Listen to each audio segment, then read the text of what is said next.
It's 2 a.m., you're coming back from the club with your friends, and all of a sudden, you got police lights behind you. The cop pulls you over, your heart's beating, you're sweating. Cop approaches the car, asks you to roll down the window, says he smells alcohol. Asks you to step out of the car, you step out of the car, your friends are nervous. Then he asks you the pivotal question: will you submit to a breath test? The decision that you make in that moment and the rest of that night can have serious impacts on your license, your case, your career, and your freedom.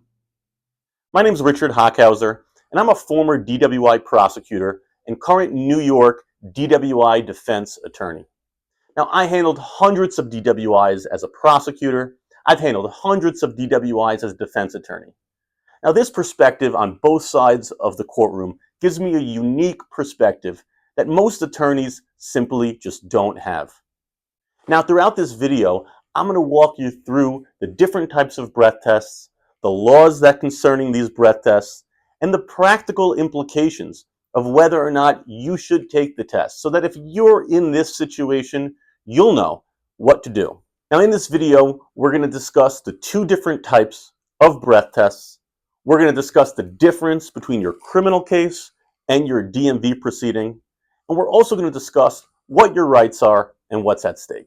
So let's first discuss the portable breath test. Now, that's called a PBT. That's the handheld device that the officer is going to offer you at the side of the road. Now, it's really important to understand the difference between this portable breath test and the chemical test that's issued back at the station. Now, this portable breath test is not calibrated nearly as often as the instrument back at the station. It doesn't even give a full reading a lot of the time. The purpose of this portable breath test is just there to help the officer make a decision as to whether or not he should place you under arrest. Now, that begs the question: should you submit to this portable breath test on the roadside, or shouldn't you? The pros of submitting to this portable breath test is that even if you submit to the test and your reading is above the legal limit, that reading is actually not admissible in court against you. Again, it can only be used by the officer to help him make a determination as to whether or not you're intoxicated. Now, if you submit to the test and your reading is below the level, there's a good chance that you'll be going home that day. On the other hand, if you refuse the test, while there is no implication on your license for refusing on the roadside, the officer is likely to arrest you, because if you refuse the portable breath test, he's going to presume that you're refusing because you're intoxicated. So again, this portable breath test is not admissible at trial and has no impacts on your license, but it will have a big impact on whether or not the officer is going to place you under arrest or let you leave that night. Now, this is very different from the chemical test that will be offered to you once you are arrested and brought back to the station. Now, this chemical test, it could be an intoxilizer or a data master. There are different brands that make these chemical tests, and each of them have their own unique characteristics that a DWI attorney will know how to try to beat those. Now, these chemical tests, if you refuse the test, then it is admissible at trial against you. And two, if you refuse the test, there are automatic repercussions on your license. So let's discuss those two repercussions. First, let's discuss the consequences to your criminal case on the decision of whether or not to take the chemical test back at the station. If you refuse to take that test, then usually that leads to a weaker case for the prosecution. Think about it. The district attorney has to try to prove that you're intoxicated. A huge piece of evidence that they will want to use to prove that you're intoxicated is your blood alcohol content. So if you refuse to take that test, then they won't have a blood alcohol content. So you may ask, how is the DA going to prove me guilty without that test? Well, in New York, there are two different types of DWI charges. One is based strictly on your blood level. So if you're a 0.08, which is the legal limit, or higher, then that can be an automatic conviction. On the other hand, there's a second type of DWI. It's called common law. And for that DWI, the district attorney has to prove that you are drunk, that you're just too drunk to drive, even without a reading. So If you refuse to take the test, the district attorney is going to have to rely on their observations of your driving, of your standardized field sobriety tests, of did you smell like alcohol, what did your eyes look like, were you slurring your speech. So the DA will still have other types of evidence to prove you guilty. But importantly, they won't have a chemical test to use against you. On the other hand, New York has a pretty strict rule that the jury is going to hear if you refuse to take the test. If you refuse to take the test and your case goes to trial, the jury will be told by the judge that the jury is allowed to presume that the reason that you refused to take the chemical test is because you knew that you were intoxicated. Think about that. Think about if you're a jury and you hear that the driver refused to take the test. Naturally, the jury might think that the reason that you refused to take the test is because you had too much to drink. Now, a good DWI attorney knows how to combat those arguments. A good DWI attorney knows that jurors also know that there are other reasons someone might refuse to take the test. Maybe because they only had 1 or 2 drinks and they were scared to take the test. Or maybe they watched a video like this and heard from their friends or other lawyers that they shouldn't ever take a test, so they refused. Doesn't necessarily mean that the person was intoxicated. Doesn't necessarily mean that their blood alcohol content was over the limit. Maybe they were just impaired. Maybe they only had a drink or 2, but were scared. In those cases, a good DWI lawyer can still argue to the jury successfully, and we've done it dozens and dozens of times, that just because someone refuses to take the test does not necessarily mean that they're intoxicated. Now, the other thing to keep in mind for the criminal case, and this is a downside to refusing the test, is that many of the district attorney's office in New York, especially in Long Island, where I practice, if you refuse to take the test, as a policy, the DA's office won't make you any type of plea deal. They want to punish you for refusing to take the test. They want to presume that if you refuse to take the test, that your reading must have been very high. So if you refuse to take the test, sometimes you have to be willing to go all the way to trial because the DA is not going to want to negotiate. On the other hand, if you submit to the test, even if you're above the limit, as long as your reading is not super high, the DA will still negotiate.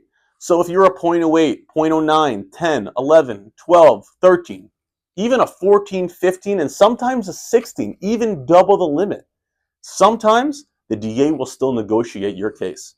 So there's no hard set rule. If you refuse to take the test, usually you have a better chance at trial. On the other hand, if you refuse to take the test, there's a good chance the DA isn't going to want to negotiate with you. So there really is no clear answer, and you have to really analyze this on a case-by-case basis.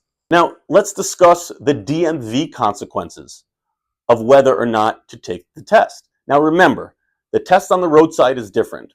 There's not going to be any DMV implications for whether or not you take that roadside test. But the question of whether or not you take this chemical test at the station will have severe implications on your license. If you do take the test and you're over the limit, you will still lose your license during the pendency of your case. However, you will be eligible for a conditional license through the DMV. Now, this is critical because a conditional license will still allow you to drive for work, for medical appointments, and similarly for your family's needs. However, if you refuse to take the chemical test, you will be warned that your license can be automatically revoked for 1 year. As part of that revocation, you are not eligible for a conditional license. So, if your license gets taken away for refusal, there's a chance that you cannot drive at all. Now, there are caveats to this that a good DWI attorney knows. There are DMV hearings, which we'll talk about in a moment, and if you win that DMV hearing, you could actually keep your license. Also, as of now, if you get convicted or have a plea deal for a DWI, then even though you refuse to take that test, a good DWI attorney can still get you a conditional license after a plea. Also, if you refuse to take the test, not only will you have that automatic 1-year revocation subject to the DMV hearing, you will also have a $500 civil penalty to the DMV. Now that's additional to the other automatic DMV fees that someone accused and convicted of a DWI have in New York. Now let's talk briefly about that DMV hearing. Now in New York, you're actually entitled to have a hearing based on the refusal within the first 15 days. Now that's not a criminal hearing. That's done in the DMV, or really lately it's been done since COVID, but via video. Now, because you're usually not having that hearing within 15 days, a good DWI lawyer can usually get your license back after that 15-day period until such time as you have your refusal hearing with the DMV. Now, this refusal hearing at the DMV is not like your criminal case. The burden isn't high, there's no jury, and the rules of evidence are very relaxed. The judge at the DMV is really only going to be determining, was there probable cause to arrest you for DWI? Were you given the proper warnings about what would happen if you refused to take the chemical test? Namely, that your license can be revoked for 1 year and that your refusal can be used against you at trial? And third, did you actually refuse to take the test? Now, it's critical to have a DWI lawyer who's familiar with these hearings, because on each one of these steps, there are opportunities to win this hearing. First, to focus on whether or not there's probable cause to arrest. I've had several cases where the cops failed to establish probable cause for operation or intoxication, and therefore my client was able to get their license back. I've had several cases where we were able to prove to the judge that the officer failed to establish that he gave the right warnings about refusing to take the test. Lastly, we've had many cases where we were able to establish that the operator didn't actually refuse to take the test. In order to refuse, there must be an unequivocal refusal. And we've had cases where an operator maybe asked to speak to a lawyer, was trying to submit to the test, was trying to blow into the machine, but for some reason the machine wasn't working. Again, these are all different types of strategies that a DWI attorney can use to try to have you keep your license. Now, the last reason why this DMV hearing is critical is because it's an opportunity for your lawyer to cross-examine the officer before trial. So that this way, if your case, your criminal case, ends up going to trial, your DWI lawyer can cross-examine the officer essentially for free. It's a free bite at the apple to cross-examine that officer and get him to admit mistakes that he made as part of your arrest. And that can be critical down the line. Lastly, if you are arrested, it is critical to speak to a DWI attorney about your case. There are serious implications and defenses based on whether or not you took the test at the street, whether or not you took the test back at the station, and how you can keep your license for as long as legally possible. As a recap, there are 2 tests with 2 different types of consequences. There is no one-size-fits-all answer. There are pros and cons to taking both of the tests. And what's critical is that you know your rights and what works best for you. You need to understand the stakes before making a decision. If you have any questions about your specific case, feel free to call my office. We offer free consultations. Glad to discuss your case with you and how we can help. So now that we've educated you on a lot of the rules, let's discuss strategy and actual practical tips if you're in this situation. Now, the most important thing for you to do is ask to speak to a lawyer.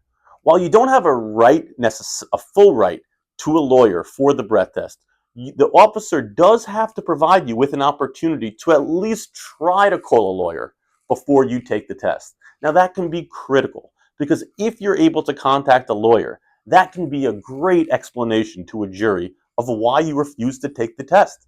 You could always say, hey, I called my lawyer and my lawyer told me not to take the test. I wasn't drunk, but I just listened to my lawyer. Now, that is a great defense if you have the opportunity to do it. So again, number 1, always ask to speak to a lawyer. Number 2, be polite. Understand that the cops are just doing their job. And if you're angry, if you're yelling out, The cops and the jury and the DA is just going to use that, and they're going to try to say that that's evidence of intoxication. So stay calm, be polite, and just establish your rights as calmly and as confidently as you can. Third, always remember that everything you say can and will be used against you. So do not admit to drinking. Do not admit to driving. Don't admit to where you're coming from if you're coming from a bar. They'll ask you what you ate. Don't tell them what you ate. Why? All of these questions are designed to get answers that they're going to use against you. So even something like, what did you have to eat today? You may think that that's an innocuous question, but the government's going to try to use what you ate today to help establish whether or not you are intoxicated or not.